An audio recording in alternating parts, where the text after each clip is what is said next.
Hello, hello, hello, hello, everyone. Welcome back to Money Classroom. Welcome back. Let me know if you're hearing me okay in the chat so I know. Let me know. Just setting up our Instagram live stream as well. Instagram peeps, hello. Let me know. Drop in the chat or in the comments if you are hearing me okay. So I know I'm not just talking to myself over here. Let me know. Hello, guys. Hello. I see some hearing news coming in. Hearing news. All right, nice. We're back. We're back. We are season 3 of Money Classroom. For those of you who may be joining us for the first time, I am Keisha Bailey, global financial expert and author. I am here on the Profit Jumpstarter YouTube channel and the Profit Jumpstarter Instagram channel as well. We're here for Money Classroom, which is our podcast where we teach you how money works and, more importantly, how to make more of it. So, if making money is a thing, you are in the right place. You are here today to get the latest and the greatest in terms of money tips and different strategies that you can implement right now. I see Dina K is joining from Ola, but listening to the real teacher. Right. So over here in Money Classroom, they call me Keisha the teacher. That's what I'm known as, Keisha the teacher. So I am here in that capacity to teach you about money. No financial advice here, just straight talk, real life education, practical education about how you can make more money. Cheesy Gully Side is here. Cheesy is my best student. Yes, welcome, welcome, Cheesy. You returned from Bombay. Hello, hello, hello. Missed you, missed you. All right. So make sure you guys on Instagram as well. Let me know where you're tuning in from. Shana K from Kingston. Big up yourself. Welcome, guys. Just connecting up everything, making sure we are all good to go.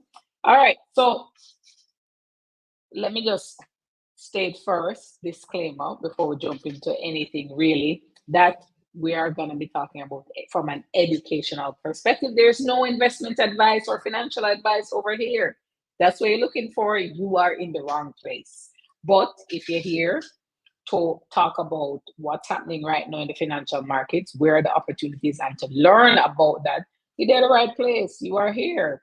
All right, Nicola joining from Kingston as well. Pick up yourself. Hello, hello, Nicola. Hello.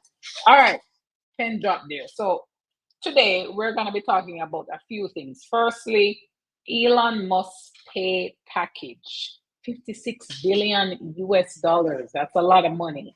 We're going to be talking about that and what that means for the companies that he runs. But the man is getting a lot of money, 56 billion. I'm also just back, fresh, just back from the Jamaica Diaspora Conference. That was happening from Sunday to today. So I literally left Mobe a few hours ago and drove all the way here to Kingston, where my office is, to shoot Money Classroom. So we're here and I have all the scoops, all the details about that conference. It was very good in a nutshell. So we're gonna jump right into it. Let's start with a recap of the Jamaica Diaspora Conference so you guys can see for yourself. Dollars. The APO came in at 2.5 billion. That's how much was raised. And if you guys remember, a brief synopsis of it, I'll bring it up on the screen just so you can see that. The initial amount was $5 billion that was to be raised. Only 2.5 billion was raised. And the APO was at, anybody remember the price? Anybody remember the price? What was the APO price? Drop it in the chat or in the comments. Let me see who remember. Who are listening? Who's a good student? What was the price of the APO? What was it listed at? Just so remember. Nobody remember? All right. See people coming. Cheesy Gully Side and NB Lee. Yeah, $65. $65. That was the APO price. Now, what that means is that if you participated in the APO, you would have been buying additional shares of NCB at $65 per share. Now, the APO closed And NCB has, the stock price has fallen a lot below that $65. That's what I wanted to talk about, and share some knowledge, share some insights on that. So think about it. APO $65, it closed. There was interest. Like $2.5 billion is no joke. That is a lot of money, a lot of investors participating in buying additional shares. Now, post the APO, the shares are in the high 50s. It's last I checked on June, it was around $57 and change. So it's fallen a lot below the APO price. Now, a couple of things can cause that, right? It can be just general demand come off of the stock, so not a lot of people looking to buy in the open market anymore. It can also be that persons are selling more, so they've come to say, well, I see the price falling, let me sell, let me run for the hills because this now work out. But the price has fallen a lot since that $65. And for the investors who would have gone into the APO, right now they're sitting with what we call unrealized losses because the price of the shares has fallen. Now, what I really mean, if you participate in the APO and you're seeing that unrealized loss, it may be pump, thinking, whoa, this was a bad idea, I lose money, I waste my money, I should not do this. Not entirely true, though. Not entirely true. Because remember, investing is a long-term game. It's a long-term game. We never participate in the APO, for example, to do any flips. That should not have been your intention. I know some people love up the quick flip of money and they put it in today, but double it by tomorrow. That doesn't always work. And this is it right here. Case in point, is not something will always work. So I want you to think about it from a long-term perspective. You may have bought the shares in the APO, maybe you didn't. But either way, NCB shares in the 50s is looking very good. NCB shares in the 50s, where you look historically at where this share was, where the stock price was. NCB was $200 in the past. It was over $200. Think about that. 200 to now being in the 50s, close to 52 weeks old. That is very, very different. People can say, well, does that mean I sell some more? Like Keisha, that drop a holy, what we need to do, it fall. Some people may say, well, I love NCB. I think this is a great company. It make a lot of sense to be in my portfolio because NCB now gone away. This company, yes, they may be going through changes, but yeah, long term, they're going to be performing well. Then you may see it as a buying opportunity. The person on the other side may say, well, the APO thing I never work out in a may sell. And they may sell to you in the 50s. That's what's happening now. And that is what makes a market. Two opposing views. One person saying, I love NCB, gone to bed, I eat this, may I buy? Another person saying, this don't make no sense. Me no want nothing to do with NCB. I'm gonna sell. Those two people converge and create a trade. And that's what we're going to see. So Cheesy remembers, he's saying NCB around COVID time was $210, right? You see it. Yeah, that's where it was. That's also where it was. So we want to think about our investments, right? You have to think about it, money people, from your long-term strategy. Your long-term strategy. Here are the things you have to think about. Do you believe that NCB is a quality company, a great company? Does this stock make sense to be in my portfolio anymore? Think through that and answer that. If the answer is yes, then a price of $50 is a screaming deal. It's like a Black Friday thing going on because the stock has not traded this low in a very long time, right? So if that's your thesis, if that's where I think you say, all right, maybe looking to buy around this age. I personally believe it may fall some more, right? So for me, I'm a very patient. And those who know me close and know my investing philosophy and know that we will wait and we will wait and I'll wait and I will wait for a really attractive price before I buy. That's just how I am. That's how I do my trades. Other people may say, no man, we can't wait so long. I mean, I don't know if it doesn't drop any lower for me, but I have the patience to just kind of stick it out and say, all right, if it falls more, it's even a better price to go in. I see Shanti asking me about the unsecured bonds. Let's talk a little bit about unsecured bonds, what they really mean. A bond gives you a periodic coupon, a cash flow. When you invest in bonds, you get that periodic cash flow. Bonds are key. Bonds have been very, very popular this year. You see, in Jamaica especially, a lot of companies are issuing bonds, but they issue different types of bonds. They issue a bond called a secured bond, meaning that the bond have collateral. There's something backing the bond. So if the company can't pay you back, they can sell the collateral and use it to pay the proceeds.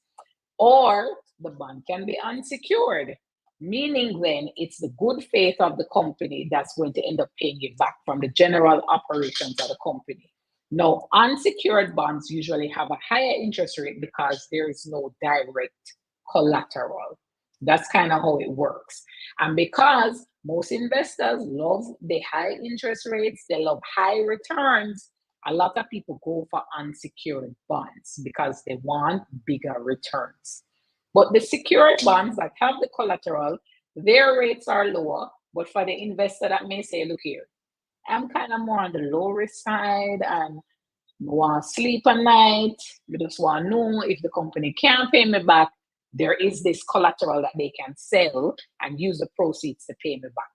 If that's you, you're going to prefer secured bonds, but you're also going to get a lower interest rate, not much lower, just kind of slightly lower compared to the unsecured bond that give you a higher interest rate. So it's not like, I wanted to kind of make this clear though. It's not like the unsecured bond is paying you like 30% and then a secure bond is paying you like 2%. It's not that big of a difference. The rates are close, but always, always, always, the unsecured bond is going to have a higher interest rate than the secured bond. So when you're thinking about bonds for your portfolio, weigh the two of them. Do I want a lower risk type of bond? Well, then you go up on the secured bond side. If you find that, look here, straight returns to my thing, I'm okay taking risk, you may want to think then about the unsecured bond. That would be your option right there. Shanti, that's answering your question. You can let me know what you think, but that's, like a segue into the world of bonds and secured bonds versus unsecured bonds. So you guys can get a better understanding of really what that means. Yeah. So that's where NCB is at right now, trading below the IPO price. So we're going to go and watch it. I feel it may go down a little more from here. That's my take on it because I know a lot of people are saying, Lord, this APO never makes sense, mega sell. And they're selling, and that selling pressure, as we call it, is pushing the price lower. But maybe just go and watch it. Something I'm observing for myself, and we can talk more about it as it plays out. But watch it too. Watch it as well because you're, a money people inside the money classroom. So watch it for yourself, and let's keep on talking about it. Let's watch it, see what happens, and then we can take it from there in terms of what we're gonna do. All right.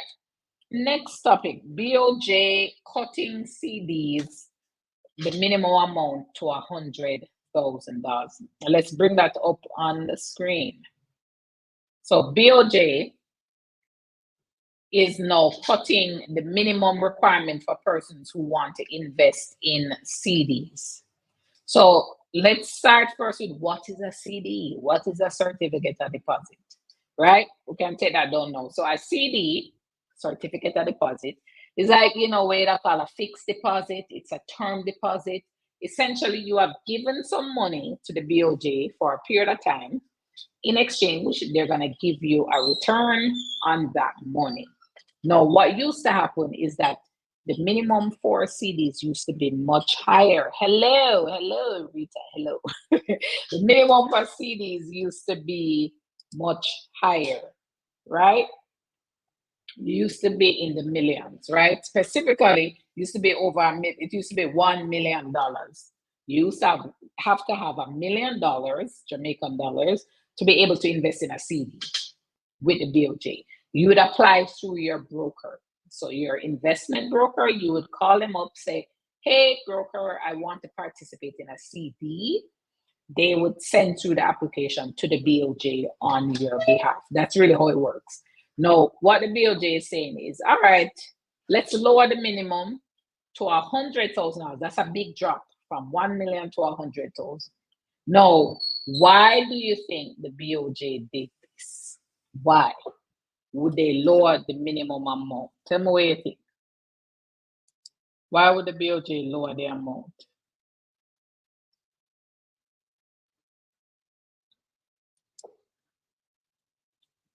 Anybody? Anybody? You know that they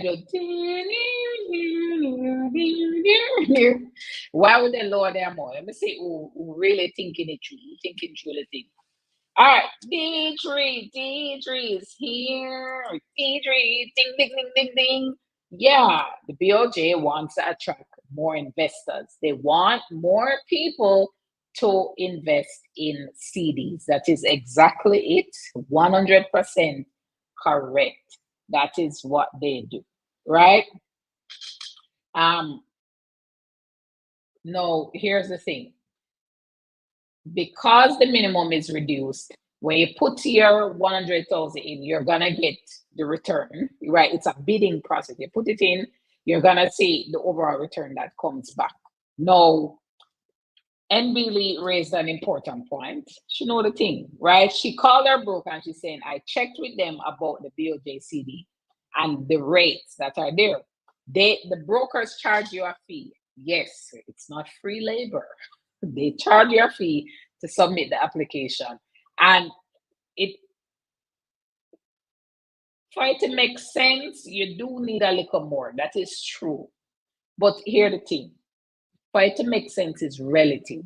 Some people are okay with a certain return. Other people will say, this don't make sense, right? The return is something personal to you. You know your pocket, and you will say, all right, do I want big money off of this? Generally, CDs are not a big money type of investing security. So either way, right? A CD and a stock, very, very different in terms of return potential, night and day. So I have to make that clear. Persons who like up the CDs, don't go in to invest in a CD thinking that your returns are gonna look similar to the returns on a stock. Not gonna happen. It ain't gonna happen. They're very different. Really and truly, CDs didn't really make a lot of sense for most people when interest rates were lower. Never make any sense because the returns were very, very low. And to go through the whole process of applying, paying the fee to your broker to get, a 5% return. Some people say, I'm not really get about a bid for that money there, but I can't do without it, right? But otherwise, because interest rates are now much higher, right? Remember, we spoke about this fixed income, bonds, CDs, repurchase agreements, they're becoming popular again. They must start keep because of where interest rates are. That is why people are looking on them. And the BOJ is saying, hey, you see our look, you see that you're interested. I'm going to create incentives for more people to invest in CDs. And that's what they have done because they want more people to participate in CDs. Because remember, what is the role of the BOJ? What does the central bank do? The central bank seeks to control inflation. That is what they're there for, believe it or not. The role of the central bank, the role of the BOJ, the role of the US Fed, the role of Bank of Canada, the role of the ECB is to control inflation. And what they want to do is create incentives for you to invest money with them rather than spend it. Because when you spend it, you're creating inflation. So they say, all right, let's get more people to invest and pump their money into investments, because the more people will do that, then we're going to be able to have less people spending, which means that inflation will go lower. That is the big master plan. And it's a brilliant plan because when we as investors see that, hey, CD minimum drop, interest rates higher, Maybe we need to go do some CDs. And you start doing that, you're putting more and more money into these investments and not going to spend and create more inflation. It's a brilliant plan, brilliant plan. But we have to see how it's gonna work. How many people here feel like, I'm gonna start investing more in CDs? Now that I understand it, that all I need to do is call my broker and ask them to put in the application for me. Now that I get that, how many people here think, all right, I'm gonna try the CD thing so I can go on, right? So yeah, great point too. That we need to have an online platform to do it. Yeah, it is 2024. True thing, mindset master. True thing, very true thing. It is true. Not gonna lie, right? There should be some technology behind this, but that's just how it works. It's still that's a process. Eventually, maybe with all of this, there may come a process where you can go directly and do your own application. That may be coming. That's a big area for opportunity, right? If anybody here who can go figure out how to help the BOJ to do that, run and go do it, please. Now, how many people I still want to know how many people feel like with the lower minimum and the fact of where interest rates are now, how many people think, yeah, I'm gonna try the CD thing and I'm gonna start doing some CD investments? How many people here feel that? Who else? Let me know.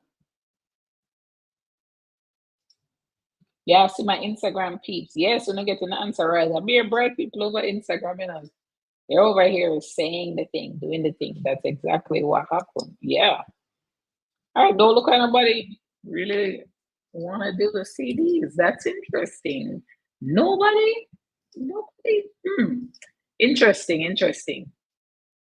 Ah, so Shanti has one. Ah, Naga pass. All right, so some people, all right, people will try it. All right.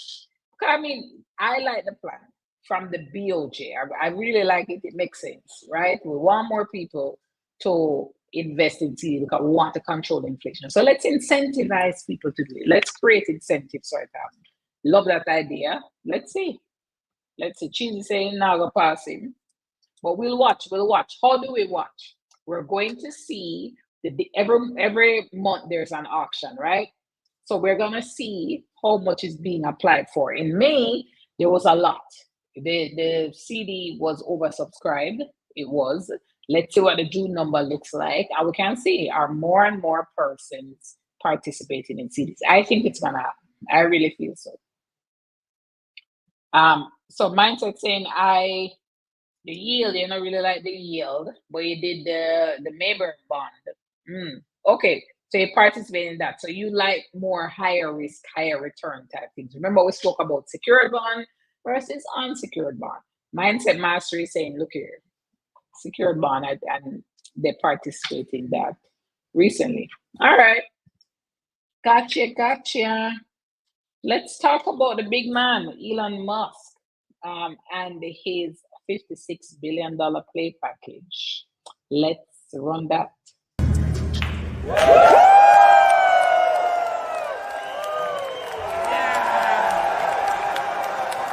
go!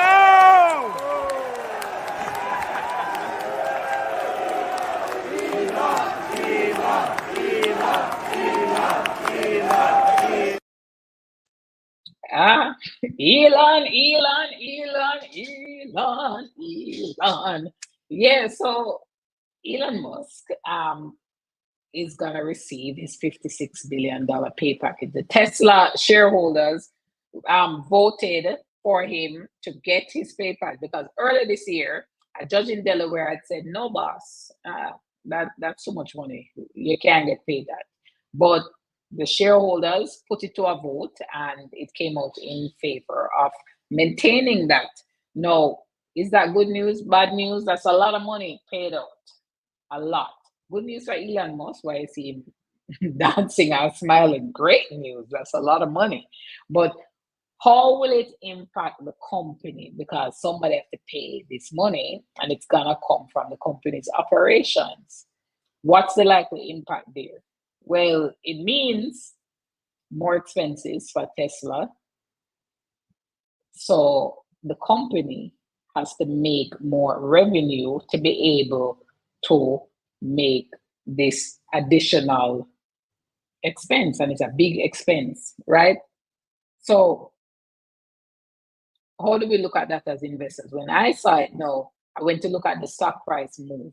All right, we have now the pay package approved. How is the stock performing? How are investors looking at this and taking all of this in? Well, price went up. Tesla prices went up, which, I mean, whoa, right? Think about it. More expense for the company. Why the price going up? I'm not really seeing the connection. Why?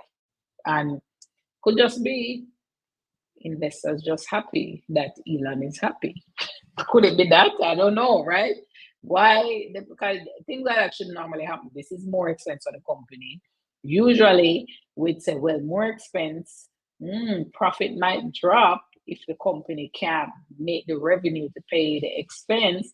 Profit might drop, and because profit moves share prices, share price should fall if the profit is going to fall in the future. That's really how it's supposed to work, theoretically.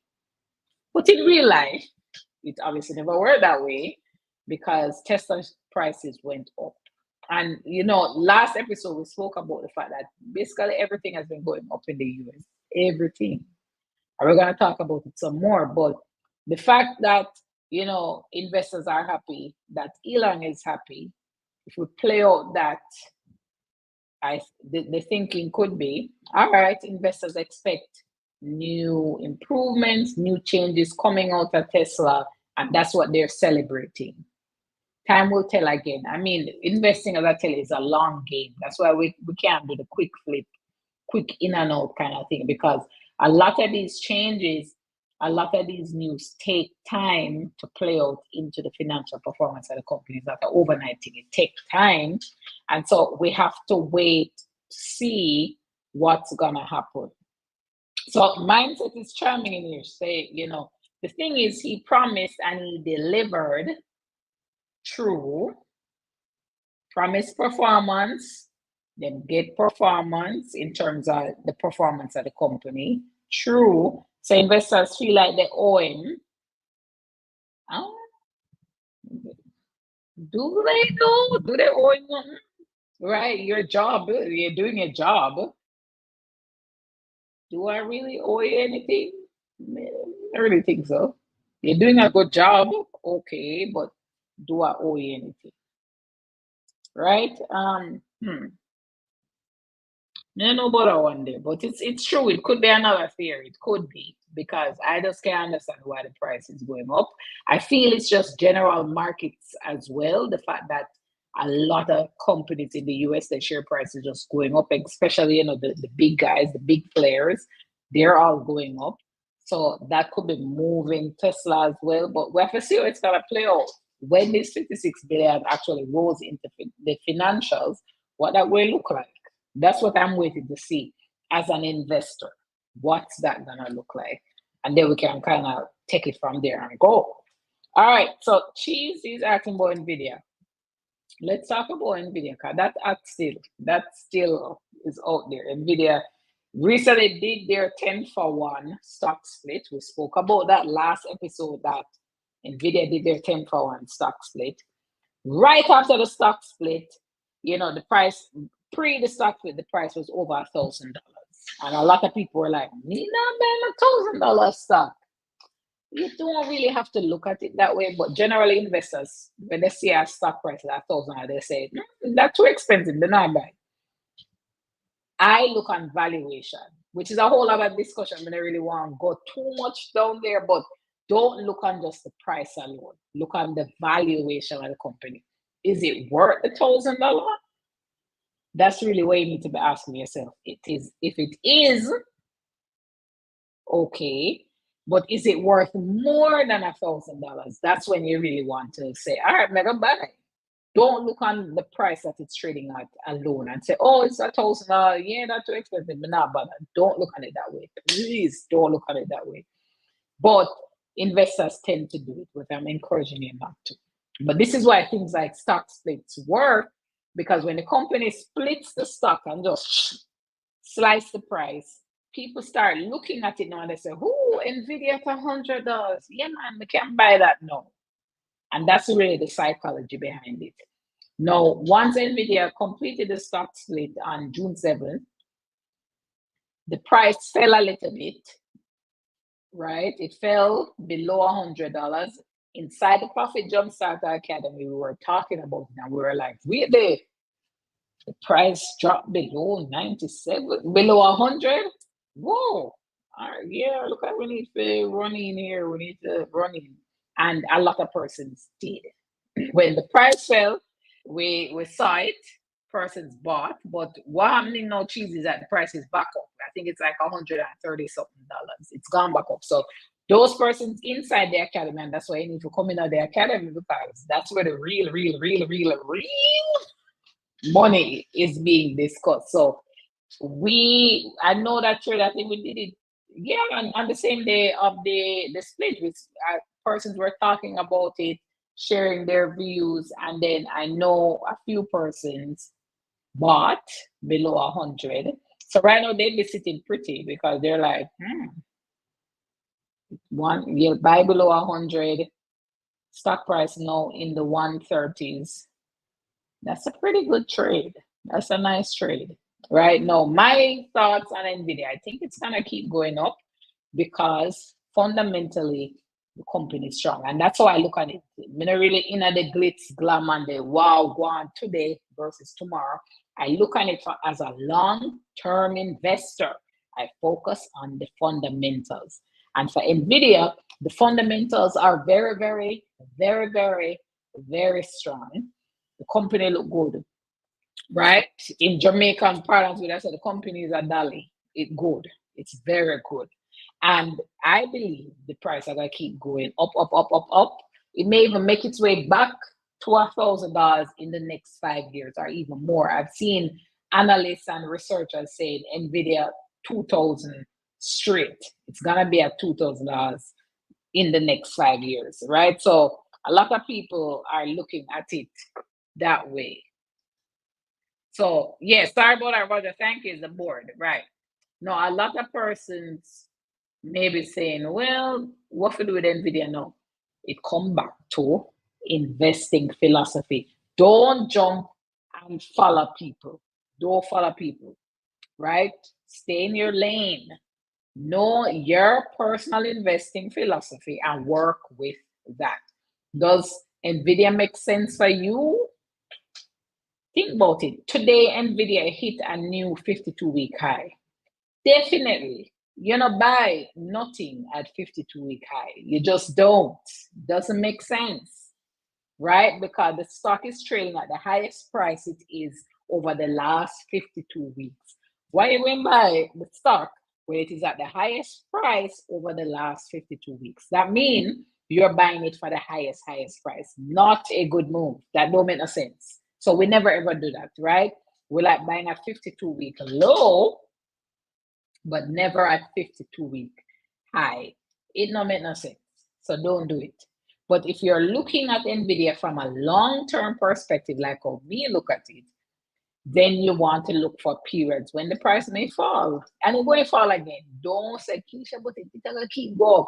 Nothing goes up in a straight line. There must, believe me, there must come a time when the price will fall. And that's when you buy. It always happens. It always. Nothing go up just, it goes up like this, right? Ups and downs, but it's trending higher and higher. So I patiently just wait for when the price fall, then no buy.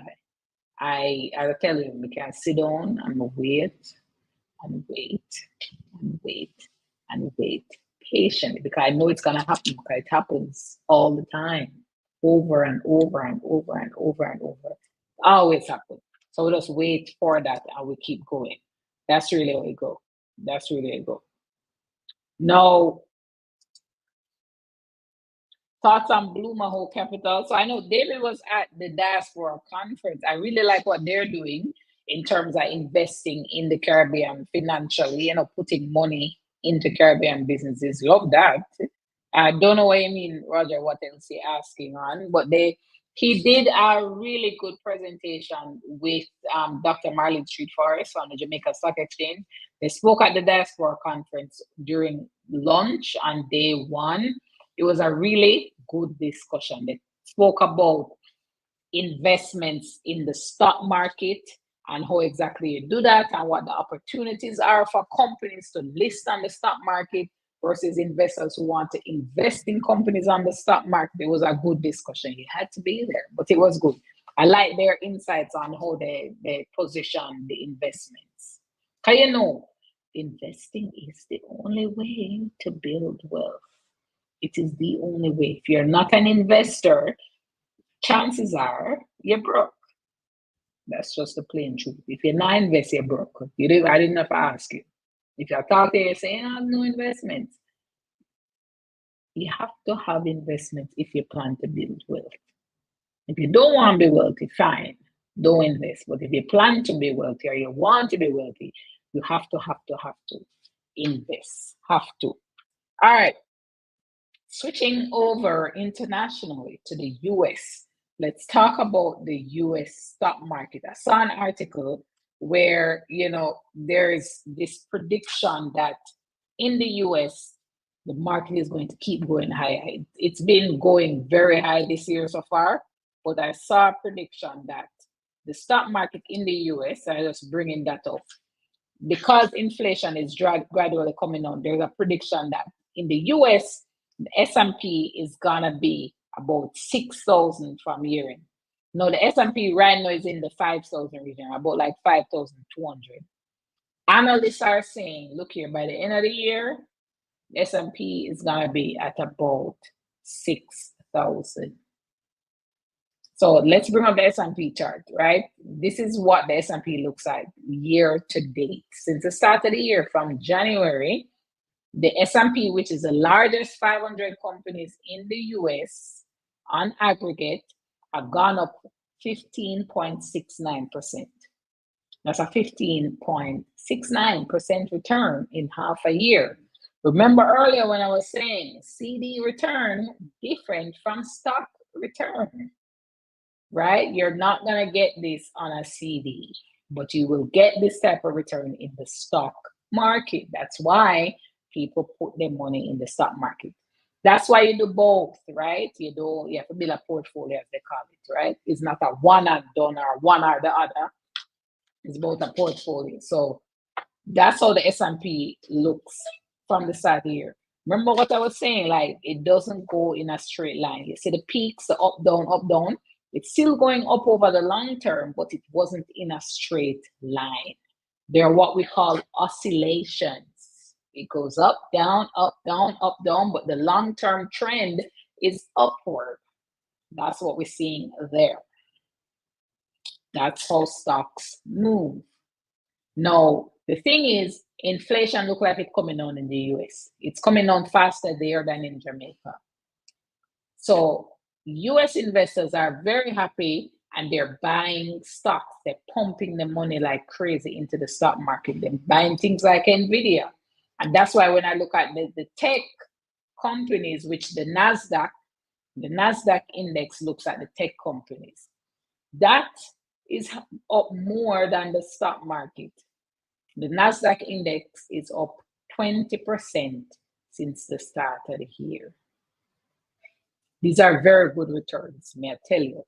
Very, very good returns.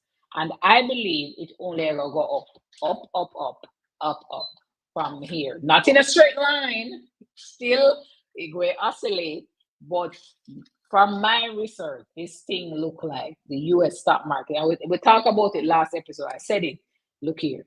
US stock market look like it's where it's at this year. Fixed income look more on the Jamaica side, kind of thing. But the US market, look, it a keep. It a go on. And the analysts, right? Evercore is a really big firm in the US that does research. Goldman Sachs. We know Goldman Sachs. If them come out and them say, look here, we think the US stock market will go higher because inflation seems to be coming down. If they're saying that, people are going to listen. People are going to listen.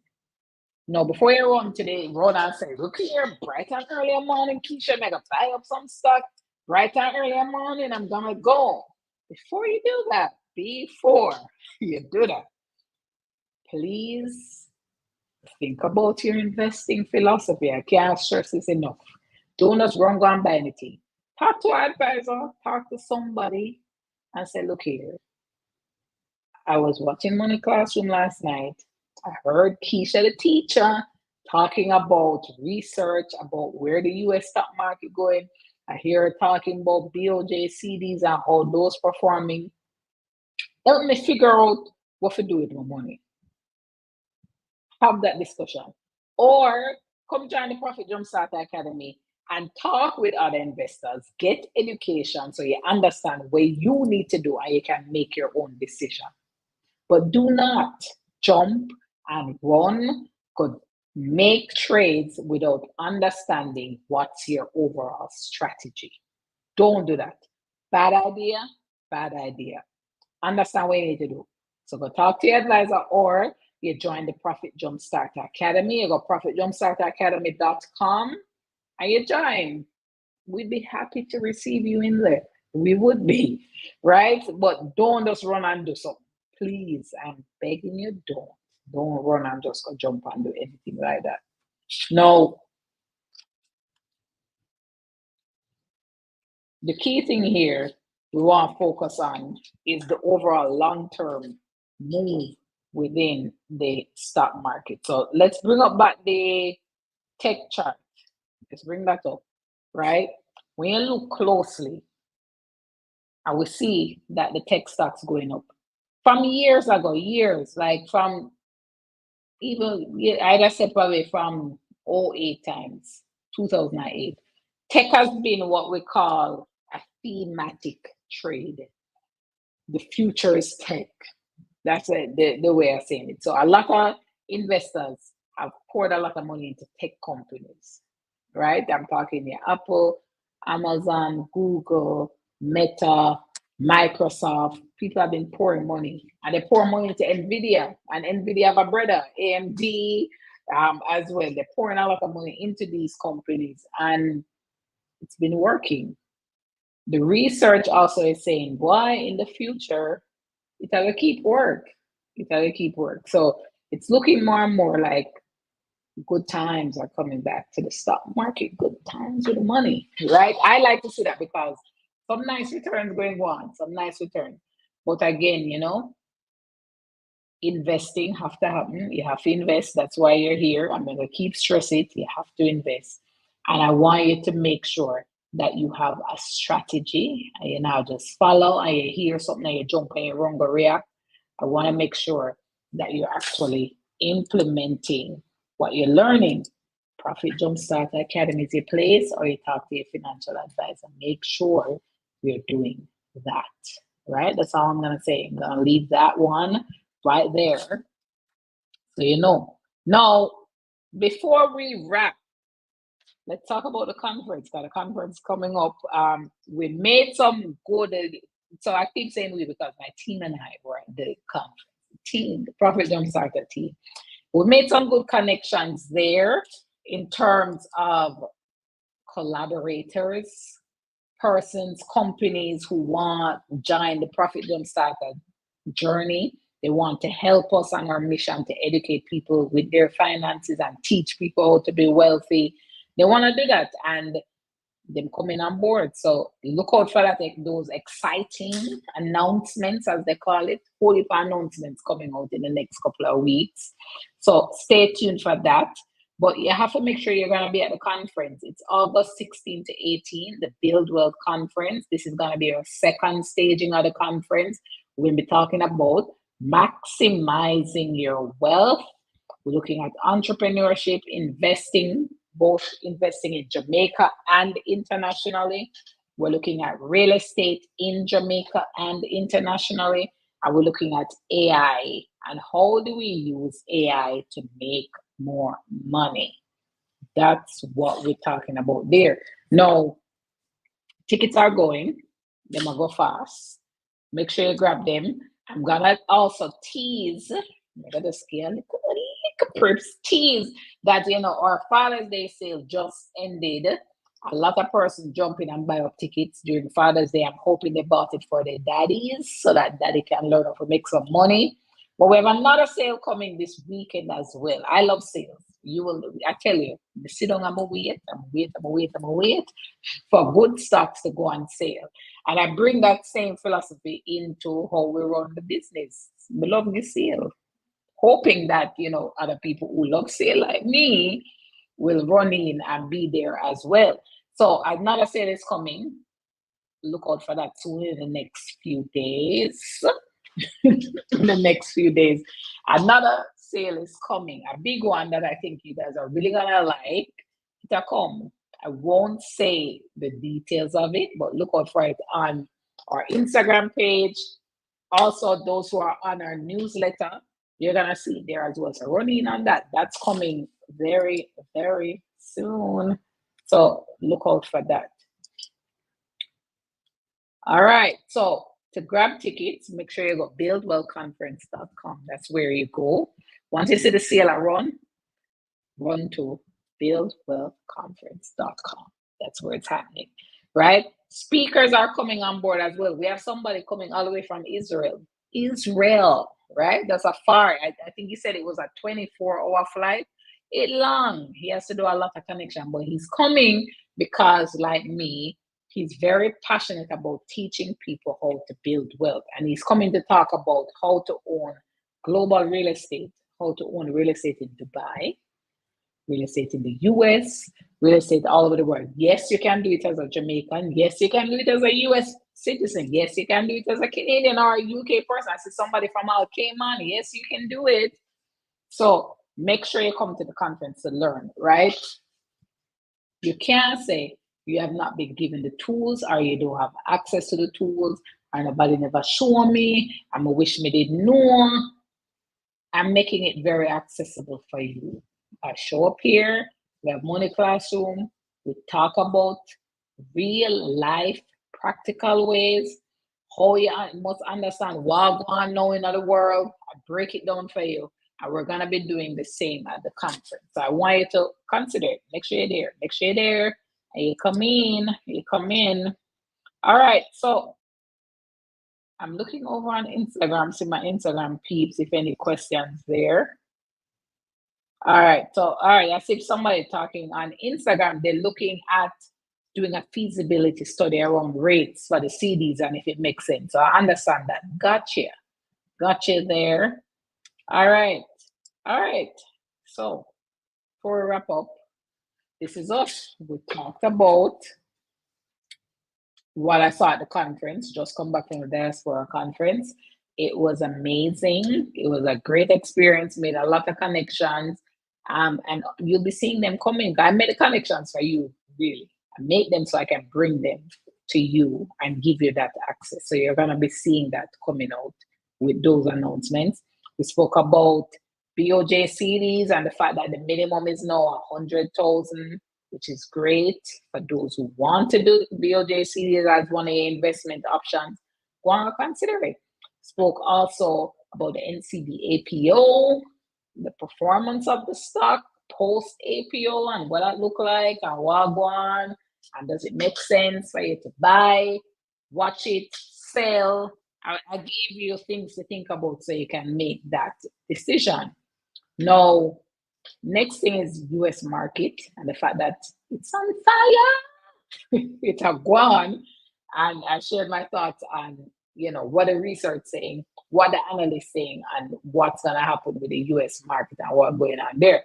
Roger has a question saying, what do you think about ETFs? Well, Roger, there are a lot of ETFs. An ETF is an exchange traded fund.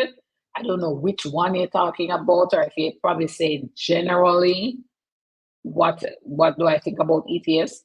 ETFs are good because ETFs represent groups of stocks. So when you own an ETF, you own all the stocks that are inside it. Think of the ETF like a bouquet of flowers. When you buy the bouquet, it has all of these other flowers there. So ETFs, I think, are very efficient for persons who don't really want to buy a lot of the single name stocks. But you know, you just want to buy one thing and you get a little piece of everything. That's kind of what the ETF is like. You buy one something and you get a little taste of everything that's inside. I like them, but I still think you need to have some single name stocks as well. I personally, that's how I do it, right? I blend ETFs with the single name stocks and kind of go that way. That's kind of how I put it together. Yeah. All right. So this is where we're at. This is where we're at. I hope you guys take what you learned and you go implement it. If you want more information, our newsletter is always there, so make sure you subscribe. ProfitJumpstarter.com/newsletter. Go there and subscribe. We share a lot of tips, a lot. Those who are on it will tell you. We ever email you sharing tips as well, and subscribe to our channel. Right, we're growing. We are pushing. We are grow. We want as many persons as possible to share in this knowledge. We want everybody to learn. So subscribe, tell your friends to subscribe, tell your co-worker to subscribe, get everybody you know to subscribe to the channel so they can get this information as well. So signing off and signing out. Remember, knowledge is nothing, absolutely nothing, without implementation. Take this week to go and implement everything that you would have learned from this episode. Watch it back if you need to. Watch it again so you can take notes, but make sure you implement. So see you in 2 weeks for our next episode. Have a great one, guys. Bye.